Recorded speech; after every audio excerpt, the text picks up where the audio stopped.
Maharashtra Olympic association अध्यक्षपदाची घोषणा थोड्याच वेळामध्ये होणार आहे। काल रात्री अजित पवार आणि मुरलीधर मोहोळ यांच्या गटाची बैठक झाली आणि त्यामध्ये अजित पवारांना अध्यक्षपद आणि मुरलीधर मोहोळ यांना वरिष्ठ उपाध्यक्षपद देण्याचं निश्चित झालेलं आहे। तर संपूर्ण कार्यकारिणी निवडण्याचे अधिकार सर्वानुमते अजित पवारांना देण्यात आलेले आहेत आणि त्यानुसार अजित पवार आज आपल्या कार्यकारिणीच्या सदस्यांची घोषणा करणार आहेत। तसंच 4 उपाध्यक्षही निवडले जाणार आहेत। विशेष म्हणजे शुक्रवारी रात्री राष्ट्रवादीचे खासदार सुनील तटकरे आणि खासदार प्रफुल्ल पटेल यांनी मुख्यमंत्र्यांसोबत बैठक घेतली होती।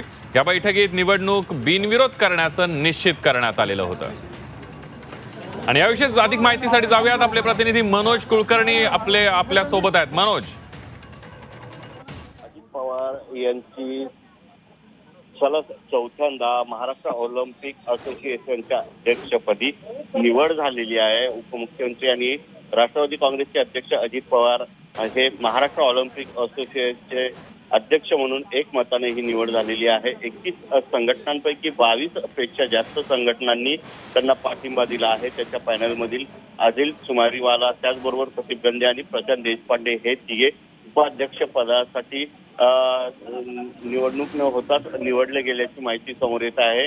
महायुतीतील समन्वयासाठी मुख्यमंत्री देवेंद्र फडणवीस, प्रफुल्ल पटेल आणि सुनील तटकरे यांच्यासोबत चर्चा झाली होती। त्या चर्चेनंतर मुरलीधर मोहोळ यांच्या गटालाही काही पदे देण्याचे ठरवले होते आणि या निवडणुकीत अजित पवार हे नेतृत्व करतील असं ठरलं होतं आणि त्याच अनुषंगाने ही निवड झाल्याची माहिती समोर येत आहे।